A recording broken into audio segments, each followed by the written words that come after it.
ವಿಜಯಪುರ ಜಿಲ್ಲೆಯ ಕೃಷ್ಣಾ ನದಿಯಲ್ಲಿ ತೆಪ್ಪ ದುರಂತ ನಡೆದ ಸಂದರ್ಭದಲ್ಲಿ 5 ನೀರು ಪಾಲಾದಂತು. ಅದರಲ್ಲಿ ಮೊದಲ ದಿನವೇ ಓರ್ವನನ್ನು ರಕ್ಷಣೆ ಮಾಡಲಾಗಿತ್ತು. 4 ಜನಕ್ಕಾಗಿ ರಕ್ಷಣಾ ಶೋಧ ಕಾರ್ಯ ನಡೆಯಿತು. ಈಗ ಸದ್ಯ ನಿನ್ನೆ ಇಬ್ಬರು, ಇವತ್ತು ಇನ್ನಿಬ್ಬರು ಶೋಧ ಕಾರ್ಯಾಚರಣೆ ಆರಂಭವಾದ ಮುನ್ನವೇ ಅವರ ಮೃತದೇಹ ಇವತ್ತು ನದಿ ದಡದಲ್ಲಿ ತೇಲಿ ಬಂದಿರುವಂಥದ್ದು. ಈಗ ನೀವು ದೃಶ್ಯದಲ್ಲಿ ನೋಡ್ತಾ ಇರುವುದು, ಈಗ ಅಗ್ನಿಶಾಮಕ ಸಿಬ್ಬಂದಿ ರಫೀಕ್ ಬಾಂಬೆ ಅನ್ನೋರ ಒಂದು ಮೃತದೇಹವನ್ನು ಏನು ಈಗಾಗಲೇ ಮೀನುಗಾರರು ಗುರುತಿಸಿದಾಗ ಮೇಲುಗಡೆ ಬಂದಿದೆ ಅಂತ ಹೇಳಿ ಮಾಹಿತಿ ನೀಡಿದ ಸಂದರ್ಭದಲ್ಲಿ ಅಗ್ನಿಶಾಮಕ ದಳದ ಸಿಬ್ಬಂದಿ ಬೋಟ್ ಮೂಲಕ ತೆರಳಿ ಆ ಒಂದು ಮೃತದೇಹವನ್ನು ಹೊರಗಡೆ ತರುತ್ತಿರುವಂಥ ದೃಶ್ಯವನ್ನು ನೀವು ನೋಡ್ಬೋದು. ಯಾಕಂದರೆ ಈಗ ಪ್ರಮುಖವಾಗಿ ಈಗಾಗಲೇ ಬೆಳಿಗ್ಗೆ ಮೆಹಬೂಬ್ ವಾಲಿಕರ್ ಅವರ ಒಂದು ಮೃತದೇಹ ನದಿ ದಡಕ್ಕೆ ತೇಲು ಬಂದಿತ್ತು. ಅವರನ್ನು ಈಗ ಆಸ್ಪತ್ರೆಗೆ ಸಾಗಿಸಿದ್ದಾರೆ.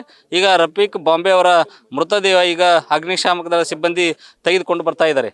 ಅಂದರೆ ಈಗ ಒಟ್ಟಿನಲ್ಲಿ ಈಗ ಏನು ಈ ಒಂದು ತೆಪ್ಪ ದುರಂತ ನಡೀತು, ತೆಪ್ಪ ದುರಂತದಲ್ಲಿ ಏನು ಮೃತರಾದಂಥ ಎಲ್ಲರೂ ಒಂದು 5 ಜನರ ಒಂದು ಮೃತದೇಹ ಈಗಾಗಲೇ ಪತ್ತೆಯಾಗಿರುವಂಥದ್ದು. ಅವ್ರನ್ನ ಹೊರಗಡೆ ತೆಗೆಯುವಂಥ ಕಾರ್ಯಾಚರಣೆ ಈಗ 2ನೇ ದಿನದ್ದು ಇಲ್ಲಿ ಕಾರ್ಯಾಚರಣೆ ಮುಂದುವರೆದಿದೆ. ಈಗ ರಫೀಕ್ ಬಾಂಬೆ ಅವರ ಒಂದು ಮೃತದೇಹವನ್ನು ಅಗ್ನಿಶಾಮಕ ದಳ ಬೋಟ್ ಮೂಲಕ ಹೊರಗಡೆ ತೊಗೊಂಬರ್ತಾ ಇದ್ದಾರೆ. ಜೊತೆಗೆ ಈಗಾಗಲೇ ಸ್ಥಳಕ್ಕೆ ಅಗ್ನಿಶಾಮಕ ದಳದ ಸಿಬ್ಬಂದಿ ಜೊತೆ ಪೊಲೀಸರು ಬೆಳಗ್ಗೆ ಬಂದರೆ, ಜೊತೆಗೆ ಗ್ರಾಮಸ್ಥರು ಮತ್ತು ಅವರ ಏನು ಮೃತರ ಸಂಬಂಧಿಕರು ಸಹ ಸ್ಥಳಕ್ಕೆ ದೌಡಾಯಿಸಿದರು. ಆ ಹೊತ್ತಿಗೆ ಬೆಳಗ್ಗೆನೇ ಅವರ ಮೃತದೇಹ ಈಗ ಪತ್ತೆ ಆಗಿರುವಂಥದ್ದು. ಈಗ ನೀವು ದೃಶ್ಯದಲ್ಲಿ ನೋಡ್ಬೋದು, ಅದು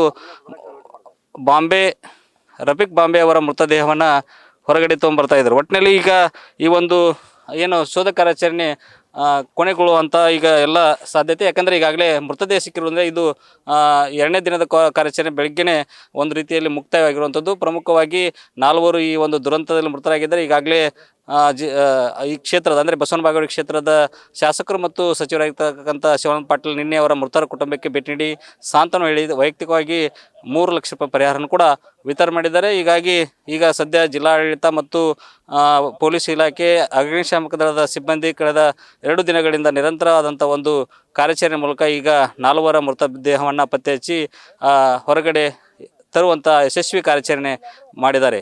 ಕ್ಯಾಮ್ರಾ ಪರ್ಸನ್ ಪಾಂಡ್ರನ್ ಜೊತೆಗೆ ರಾಚಪ್ಪ ಬಂದಿದ್ದೀನಿ, news first Kannada, Vijayapura. News first ನಿರ್ಭೀತಿಯಿಂದ ನಿಮ್ಮ ಪರವಾಗಿ.